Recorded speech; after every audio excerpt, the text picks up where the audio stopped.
in 2019, we celebrated the 200th anniversary of a slightly curious organisation called the Cambridge Philosophical Society.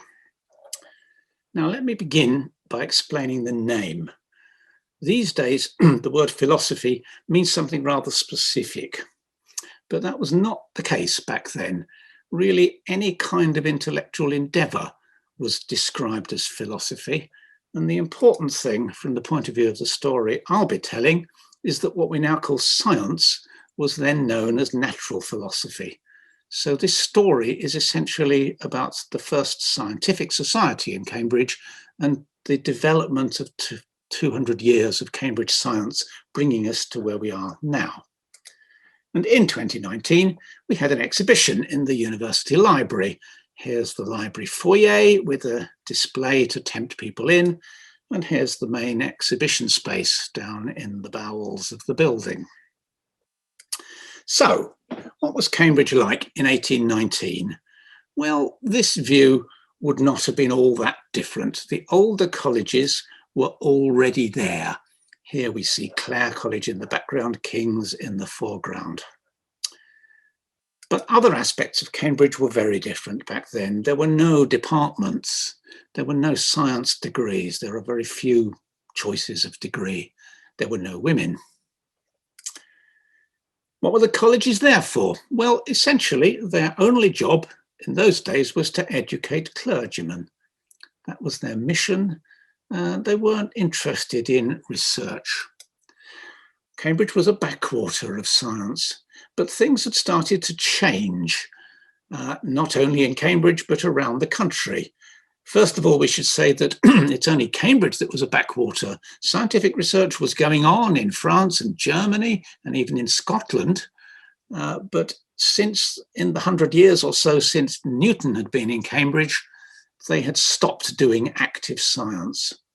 But 1819, we're building up to the heyday of the Industrial Revolution, and all around Britain, particularly in the manufacturing centres, people were taking an interest in how things worked. And societies a little like the Philosophical Society were being set up in various places. Most often, they were called literary and philosophical societies. The Cambridge one, because of the Newton link, was more hard-edged and science-based right from the beginning. So what was science about in 1819? Well, possibly you wouldn't guess, but the cutting-edge science of that day was field geology. And that's because geologists like Charles Lyell, in the decades just before this, had started to amass evidence which was overturning the orthodox view that the Earth had been created as recently as 4004 BC. The geologists were saying the Earth must be much older than that, and when interpreting fossils and so on as being beasts that no longer existed in the world, when they were starting to put together a timeline. So our story begins with these two people, Adam Sedgwick, who's now noted in Cambridge because there's a museum named after him, the Sedgwick Museum of Geology. John Stevens Henslow, who has his name on things in Cambridge as well because he set up the Botanic Gardens, and there's a corner of the garden which is named after him. Now, these pictures were taken painted rather somewhat later in life. At the time of what I'm going to talk about, they were both young men. Sedgwick was in his 30s.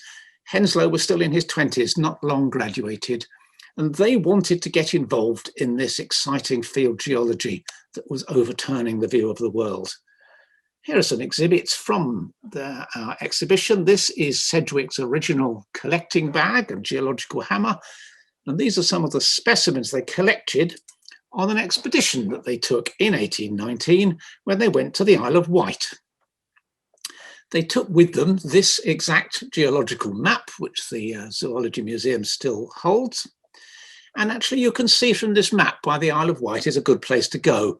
The colours indicate different types of rock, and you can see that the colours change quickly in the Isle of Wight. That's because the strata are all up on edge. So if you go to the coast, you can walk along the beach and the strata are arranged vertically in front of you, and you can find rocks of many different ages. So they went here to Allen Bay, chipped pieces off, found fossils, got excited about what they were seeing. And of course, young men excited with this new passion, they wanted to talk to people about it. And so they came back to Cambridge, talked to all their friends, and lobbied to set up some kind of forum for talking about science in Cambridge. They were successful. A bunch of Cambridge worthies gathered in October 1819 and founded this society, the Cambridge Philosophical Society. Here is page 1 from their minute book that they still have, recording all the people who set this society up. Here's Henslow right at the bottom because he was only a young chap. Here's Sedgwick over here, and there are more distinguished and older names further up on the list. Here are some artifacts from the early days of the society. This rather nice object is their original voting box. So there's a drawer in the bottom, labels saying yes and no. So there are 2 compartments in there. And what you would do to vote, you would pick up one of these beans, put your hand into the hole and drop it into either the left or the right compartments. And of course, people couldn't see. At the end, they would pull the drawer out and count the beans. Here is the society's seal. And they chose as their emblem this image of Isaac Newton. Now, as I've already said, Newton was the center of science throughout Europe in his day, but his day was 100 to 150 years earlier than the foundation of the Philosophical Society. This idea of doing science had all but died, and this is what they wanted to bring back, and this is why they chose Newton as their emblem. Well, the society thrived.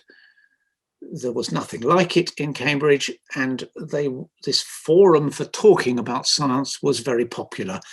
All the progressive, youngish people who wanted to do science and learn about what was going on joined.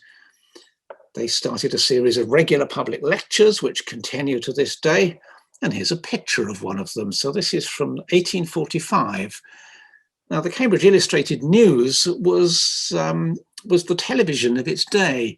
It was rather unusually a regular newspaper, which was full of pictures, as you can guess from the name. So it brought images of all sorts of things into people's living rooms, and they saw fit to have this woodcut of the Philosophical Society's meeting house with a lecture demonstration in progress. You can see in this picture some of the other things that the society did. There's a dim impression of bookshelves up here. Well, they established the first science library in Cambridge. You can see stuffed animals in boxes around these galleries here. They established the first natural history collection. It wasn't quite the first geological collection in Cambridge. The geologists already had something called the Woodwardian Cabinet, but the society became the focus, and a lot of their members who joined had private collections of natural history specimens, and a lot of them donated them to the society, and it began to form the first research collection of natural history objects. The society published a journal. It grew out of the proceedings of its own meetings, but they still do publish 2 scientific journals. And the final thing, which was going to be important for the rest of the story of this exhibition, is that the society formed a very powerful lobby group for trying to persuade the university to take science more seriously. And the 200 years since then has seen Cambridge change. There are now science departments, of course. You can do science degrees in every subject under the sun. And that has been made possible largely through the influence of this society that set out in 1819. To learn more about this story, try some of the other links on this site.